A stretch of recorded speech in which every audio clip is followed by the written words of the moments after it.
बिस्मिल्लाहिर्रहमानिर्रहीम। नाजरीन, पाकिस्तान किसान टीवी दे नाल मैं तुहाडा मेज़बान मियाँ तसव्वुर एजाज। अज दोस्तां नाल ना एक गंदम दी नवीं वैरायटी जिहड़ी ना वो साडे कोल आई है ते वो वैरायटी तुहाडे नाल मुतारफ करवानी है। पहली गल वो ये आ कि पहले ओवरऑल फसल की पोजीशन देखो। ए ना कोई 7 कनाल जगह है तो इनू एक बोरी DAP दी पाई है, एक बोरी यूरिया हुण तक जिहड़ी इहदी खुराक है वो इनू खुराक है पाई है। अच्छा, ये वैरायटी है कित्थों दी है, साडे कोल किवें आई, उहदे बारे थोड़ा जिहा मैं पहले दसांगा। असीं ना एक मैक्सीको तो अमरीका तो वैरायटी मंगाई सी, काफ़ी 7-8 मंगवाइयां सन। उन्हां दे विचों 7-8 दे विचों कोई 3 साल पहले मंगवाइयां सन। 7-8 दे विचों 2 वैरायटियां कामयाब होईयां सन, बल्कि एक ही कामयाब होई सी। लेकिन वो जिहड़ी एक वैरायटी सी ना वो मिक्स वैरायटी सी। तुसीं मेरी पुरानी वीडियो देखी होनी है पिछले साल वाली, उहदे विच मिक्स सी, यानी कुछ गंदम सी जिहड़ी 25, 26, 27 इंच 28 इंच हाइट वाली सी, कुछ गंदम सी जिहड़ी पूरी अपनी गंदम दी हाइट वाली सी। ਅਸੀਂ ਉਹ ਕੀ ਕੀਤਾ ਕਿ ਜਿਹੜੀ ਪੂਰੀ ਹਾਈਟ ਵਾਲੀ ਗੰਦਮ ਸੀ ਉਹਨੂੰ ਅਸੀਂ ਲਹਿਦਾ ਕਰ ਲਿਆ ਤੇ ਜਿਹੜੀ ਛੋਟੀ ਹਾਈਟ ਵਾਲੀ ਗੰਦਮ ਸੀ ਉਹਨੂੰ ਅਸੀਂ ਲਹਿਦਾ ਕਰ ਲਿਆ। ਜਿਹੜੀ ਛੋਟੀ ਹਾਈਟ ਵਾਲੀ ਗੰਦਮ ਹੈ ਉਹਦੇ ਉੱਤੇ ਤੁਹਾਨੂੰ ਮੈਂ ਦਿਖਾਵਾਂਗਾ, ਅਲੱਗ ਤੋਂ ਦਾ ਵਲੌਗ ਬਣਾਉਂਦੇ ਆ। ਲੇਕਿਨ ਫਿਲਹਾਲ ਅਸੀਂ ਜਿਹੜੀ ਵੱਡੀ ਹਾਈਟ ਵਾਲੀ ਗੰਦਮ ਹੈ ਉਹਦੇ ਤੇ ਆਏ ਆ। ਔਰ ਇਹਦੇ ਬਾਰੇ ਪਹਿਲੇ ਇਸ ਤੋਂ ਪਹਿਲੇ ਅਲੱਦਾ ਕੱਲੀ ਕਾਸ਼ ਦਾ ਕੋਈ ਤਜਰਬਾ ਨਹੀਂ ਹੈਗਾ। ਇਸ ਟਾਈਮ ਇਹ ਫਸਟ ਤਜਰਬਾ ਇਹਦਾ, ਇਹਨੂੰ ਅਲੱਦਾ ਕਰਕੇ ਕੱਲੀ ਕਾਸ਼ ਦਾ।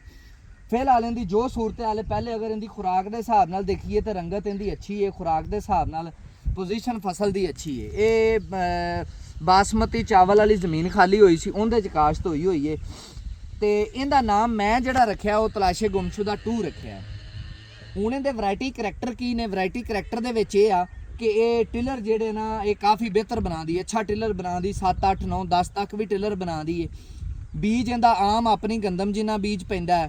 सिट्टा इहदा जिहड़ी इहदी हाइट है गंदम दी वो अपनी आम गंदम जिन्नी हाइट हुंदी है, पूरी बेहतरीन हाइट, जिस तरह आम पाकिस्तान दे विच जिहड़ियां वैरायटियां ने उन्हां दी गंदम दी हाइट है। इस तरह ही जिहड़ा ना इहदा सिट्टा जिहड़ा अपनी आम गंदम नालों ज़्यादा लंबा है। दाना इहदा मोटा है, दाना इहदा तकरीबन सफेदिया रंग दा ही हुंदा, लाली वाला इहदे च दाना नहीं हुंदा। ते उस तो इलावा सिट्टे दा भी रंग तकरीबन सफेदिया ही हुंदा है। जिहड़ा इहदा पौधा टिलर है वो बहुत मजबूत है, बहुत मजबूत हुंदा। डिग्गण दी इहदी फिलहाल ये इंशाअल्लाह ताला उम्मीद है, 100% उम्मीद है कि डिगेगी नहीं। इनका आटा अजे तक साबित नहीं होया, खा के साबित ने चैक नहीं किया कि किस तरह का आटा होएगा। तलाशे गुमशुदा 1 का किया है, इनका नाम 2 रखा है। इनका अजे तक आटा खा के नहीं किया, लेकिन इस दफ़ा जो ये आएगी इनका इंशाल्लाह आटा भी खाएंगे, इनका आटा बना के वेखांगे, रोटी बना के वेखांगे, सारिया चीज़ां तुहाडे नाल शेयर करांगे। लेकिन फिलहाल अगर असीं इनकी पोजीशन देखिए तो तलाशे गुमशुदा 2 की फसल है। अगर असीं इधर दिखाओ जी, अगर असीं इत्थे देखने पहले तो असीं टिलर देखांगे।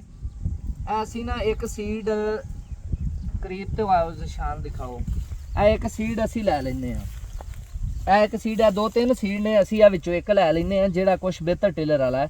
1 2 3 4 5 6 7 8 9 10 11 12, यानी एवरेज जिहड़ी इहदी देखिए ना कोई 7-8 9 7-8 9 टिलर ने। इस तरह ही यह भी एक बूटा वेख लेने, 1 2 3 4 5 6 7 8 9, यानी एवरेज 7 मैं कहांगा कि इहदे जिहड़े टिलर ने 7 बनते हैं। अगर दूसरी जिहड़ी इहदी खूबी है, जिहड़ी वजह तो मैं कहना कि डिगेगी नहीं, वो इहदी खूबी है कि इहदा नाड़ काफ़ी मजबूत है। क्योंकि छोटी गंदम दे विच इहनूं लग्गिया भी वेखिया है, पिछले साल चूँकि काश्त दे विच हैगा सी, डिगण दा भी इहनूं कोई खदशा नहीं। पिछले साल जिहड़ी इहदी सूरत हाल सी उहदे च कोई खदशा नज़र नहीं सी आंदा। नाड़ भी इहदा मजबूत लगदा है। ये फसल थोड़ी कच्ची है, जिमें जिमें होना टिलर जड़ा ना पक्केगा, तीला पक्केगा, नाड़ इहदा काफ़ी मोटा है, बेहतर महसूस हो रहा है। तो उम्मीद बड़ी है डिगेगी नहीं। इहदी हाइट जिहड़ी तकरीबन 3.25 3 3.5 फुट तक होएगी।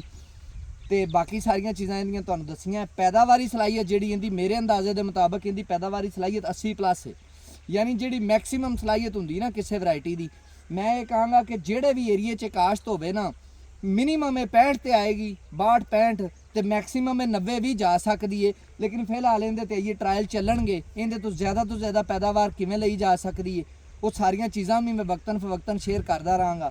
इन्हां दे फर्टिलाइजर प्लान भी शेयर करता रहांगा। लेकिन फिलहाल जो फसल की पोजीशन है हुण तक उहदी रिपोर्ट तुहाडे नाल शेयर कर दी है। इहदे नाल इजाज़त दिओ। किसान जिंदाबाद, पाकिस्तान जिंदाबाद।